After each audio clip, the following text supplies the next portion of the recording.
Hello guys, तो कैसे हो सारे। मैं विक्रम, आप सभी अच्छे होंगे। पिछले वीडियोस में हमने विटामिन्स और उनकी डेफिशिएंसी और उनसे इम्पोर्टेंट कुछ पॉइंट्स के बारे में हमने डिस्कस किया था। और आज की वीडियो में हम बात करेंगे मिनरल्स और उनकी कमी से होने वाली डेफिशिएंसी और रिमार्क। ये वीडियो जो आपके लिए बहुत इंपॉर्टेंट रहने वाला है यदि आप एवीएफ प्रिपरेशन या किसी भी अदर वेटनरी एग्जाम की प्रिपरेशन आप कर रहे हो। इसके अलावा भी ये क्वेश्चन बहुत सारे आपके एग्जामों में पूछा जाता है, क्योंकि आपके मिनरल से जो होते हैं हर एग्ज़ाम की दृष्टि से बहुत ही महत्वपूर्ण रहते हैं। तो पहला मिनरल्स को हम बात करेंगे कैल्शियम। कैल्शियम जो एक इम्पॉर्टेंट है आपकी बोन्स में मेनली ये पाया जाता है।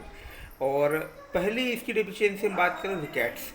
रिकेट से जो होता है यंग में होता है। ओस्टियोमलेशिया जो आपकी अडल्ट एनिमल में होता है। और पार्चुरेंट पेरासिस जो आपकी कैटल में होता है। लैक्टेशन टिटेनी आपकी हॉर्स में होती है। और सॉफ्ट शेल्ड एग जो आपकी पोल्ट्री में होता है। अगर कैल्शियम की ब्लड लेवल की अगर हम बात करें तो 9 to 12 mg पर डेसीलीटर बहुत इंपॉर्टेंट है ये ब्लड लेवल इसका जो कैल्शियम में रहता है। फास्फोरस की अगर हम बात करें, फास्फोरस जो कि बहुत इंपॉर्टेंट डिजीज़ है। पाइका गाइज अगर आप देखते हो तो बहुत इंपॉर्टेंट है, जिसमें जो एनिमल जो होता है एबनॉर्मल जो फीड है उसको खाता है, या एलेक्ट्रोफिजिया जिसे हम बोलते हैं। उसके अलावा जो होती है लेम्ब सिकनेस भी हम इसे बोलते हैं।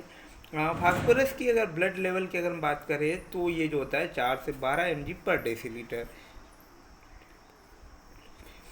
पाइका जो होता है प्री डिस्पोज बोटुलिज्म में जिसे भी हम बोल सकते हैं। आगे हम बात करते हैं पोटेशियम एक आपका बहुत इंपॉर्टेंट मिनरल से जो होता है जो मसल्स वीकनेस बॉडी में उत्पन्न करता है। यह जो है इंट्रासेलुलर आयन है, तो ये भी इंपॉर्टेंट पॉइंट आप देख सकते हैं। सोडियम की हम बात करें, सोडियम जो आपके साल्ट में रहता है मेनली, तो सोडियम की हम बात करें तो कॉर्नियल केरिटाइजेशन जो कॉर्नियल केरिटाइजेशन जो होता है सोडियम की कमी से होता है। और कैनाबेलिज्म और फेदर पैचिंग जो होता है बर्ड्स में बहुत इंपॉर्टेंट है। कैनाबेलिज्म में जो गाइस सो मांस भक्षण जिसे हम बोलते हैं, जानवर खुद का या यहाँ पर मांस खाने लगता है, ये मेनली जो बर्ड्स में होता है। बर्ड्स जो कि आपकी मुर्गियों में बहुत इंपॉर्टेंट ये आप बोल सकते हैं कि एक वाइसेस है। एक्स्ट्रा सेलुलर आयन भी ये जो होता है पोटेशियम इंट्रा सेलुलर आयन था, जबकि सोडियम जो है एक्स्ट्रा सेलुलर आयन है। यहाँ पर आपका कैनाबेलिज्म बहुत ही महत्वपूर्ण है, सोडियम की कमी से होने वाला है ये एक बर्ड्स में एक वाइसेस है। सोडियम क्लोराइड जो साल्ट की अगर हम बात करें तो इसकी डेफिशिएंसी जो होता है हीट एक्सुडेशन या डिहाइड्रेशन, ये बहुत इंपॉर्टेंट है। डिहाइड्रेशन जो कि आपकी सोडियम क्लोराइड की कमी से होता है। अगर इसमें हम देखें in the absence of aldosterone NaCl can not be reabsorbed by kidney, जिसे हम एडिसन डिजीज़ भी हम बोलते हैं। एडिसन डिजीज़ आपकी बहुत ही इंपॉर्टेंट पॉइंट्स हैं गाइस ये, जो कि आपकी सोडियम क्लोराइड की डिफिशियंसी से होता है। सल्फर की अगर हम बात करें, सल्फर आपका बहुत इंपॉर्टेंट पॉइंट है, मिनरल्स हैं। For efficient utilisation of urea nitrogen and sulphur ratio 10:1 suggest. Sulphur containing amino acid की अगर हम बात करें तो सिस्टीन और सिस्टेनिन और मिथ्योनिन, बहुत सिस्टीन और मिथ्योनिन आपके sulphur containing amino acid. Hormones की हम बात करें तो योगा इंसुलिन। विटामिन की हम बात करें तो सल्फर कंटेनिंग विटामिन में आपका बायोटीन और थायमिन आता है।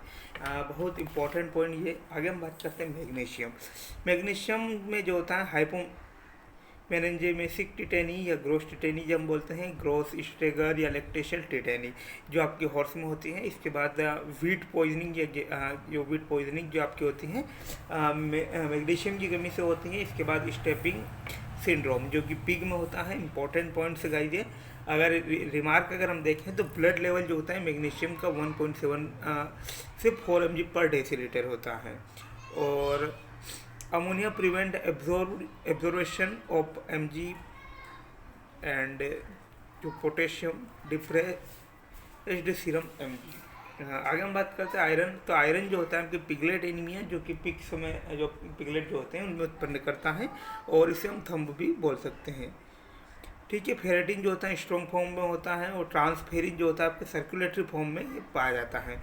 एब्जॉर्बेशन फॉर्म की अगर हम बात करें तो ये आपका फेरस आयन के रूप में पाया जाता है, और सर्कुलेटरी फॉर्म में जो होता है आयरन जो होता है फेरिक फॉर्म में पाया जाता है। तो ये आपका बहुत इंपॉर्टेंट यहाँ पर पॉइंट्स हम देख सकते हैं दो, कि आपका एब्जॉर्प्शन और सर्कुलेटरी फॉर्म यहाँ पर बहुत महत्वपूर्ण होता है। एब्जॉर्प्शन फॉर्म में आपका Fe2 आयन या फेरस आयन के रूप में रहता है, और सर्कुलेटरी फॉर्म में आपका फेरिक आयन के तौर पे ये रहता है। जिंक आपका बहुत इंपॉर्टेंट है।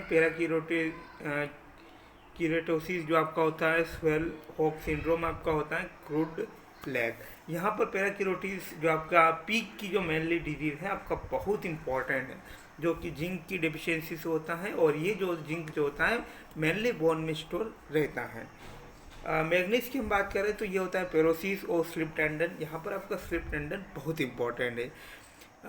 जो इनलार्जमेंट ऑफ टिबियो मेटाटार्सल जॉइंट और स्लिप्ड ऑफ द गेस्ट्रोकेमिकस और एल्काइन टेंडन, ये आपका बहुत इंपॉर्टेंट है। यहाँ पर इनलार्जमेंट हो जाता है टिबियो मेटाटार्सल जॉइंट का मैग्नीज की कमी से। कॉपर की अगर हम बात करें तो कॉपर जो आपका बहुत इंपॉर्टेंट डिजीज़ है, और कई इंपॉर्टेंट पॉइंट इसमें से हम देख सकते हैं। कॉपर जो आपका मिनरल्स है उसमें साल्ट सिक जो कैटल में होता है, एंजियोटिक अटैक्सी आपकी लैम्ब में होता है, और स्टेली वूल आपकी शिप में यहाँ पर देखी जाती है। और स्वे बैक या स्विंग बैक या गिंगिंग रिकैट्स जो कि लैम्ब या काव में देखी जाती हैं, और फॉलिंग डिजीज़ या आपकी कैटल में होती हैं। या आपकी स्कोरिंग पीट सोर या टड सोर जो होता है आपके कैटल में, इसे हम देखते हैं। हाई मोलिब्डेनम केस की कंडीशन में कॉपर की डिफिशियंसी होती है। ये गाइस कॉपर की अगर हम बात करें, कॉपर और मोलिब्डेनम CO और MO, अगर यहाँ पर मोलिब्डेनम की अगर मात्रा अगर बढ़ेगी तो कॉपर की मात्रा कम हो जाएगी, कॉपर की मात्रा अगर बढ़ेगी तो मोलिब्डेनम की मात्रा कम हो जाएगी। ये आपको ध्यान रखना होगा। आयोडीन की अगर हम बात करें, आयोडीन की कमी से गोइटर रोग होता है, क्रिटिनिज्म जो आपका यंग में होता है। और इसके अलावा जो होता है माइक्सोडीमा जो होता है ओल्ड एनिमल में होता है। कोबाल्ट की हम बात करें जो होता है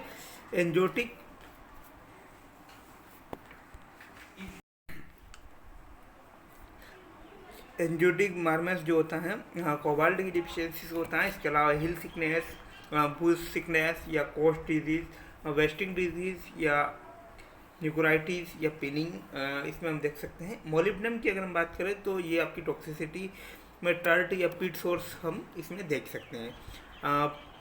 फ्लोरीन की अगर मिनरल्स की हम बात करें तो इसकी टॉक्सिसिटी से स्टिफिंग लेमनेक्स जो होता है, और इसे हम मॉटलिंग टेट भी हम देख सकते हैं। सेलेनियम आपका इम्पॉर्टेंट है, जो विटामिन ई का प्रिकर्सर हम इसे देख सकते हैं। इसकी कमी से होता है मस्कुलर डिस्ट्रोफी या वाइट मसल डिजीज हम बोलते हैं। Predisposing retention placenta and abortion in sheep. Okay, तो influence of vitamin E absorption और एंटागोनिस्ट टू सल्फर या इम्प्रूव हेचबिलिटी ऑफ एग या टॉक्सिसिटी से ब्लाइंड स्टेगर एक्यूट कंडीशन में होता है, और एल्काइन डिजीज़ आपकी क्रोनिक कंडीशन में ये होती हैं। तो फ्रेंड्स, आज की वीडियो में बस इतना ही, और मिलते हैं नई वीडियोस के साथ। तब तक धन्यवाद। आप चैनल को सब्सक्राइब करिए ताकि कोई भी नई वीडियोज़ रहे तो उसे आप मिस न कर पाएँ। Thanks for watching. मिलते हैं नई अपडेट के साथ, तब तक धन्यवाद।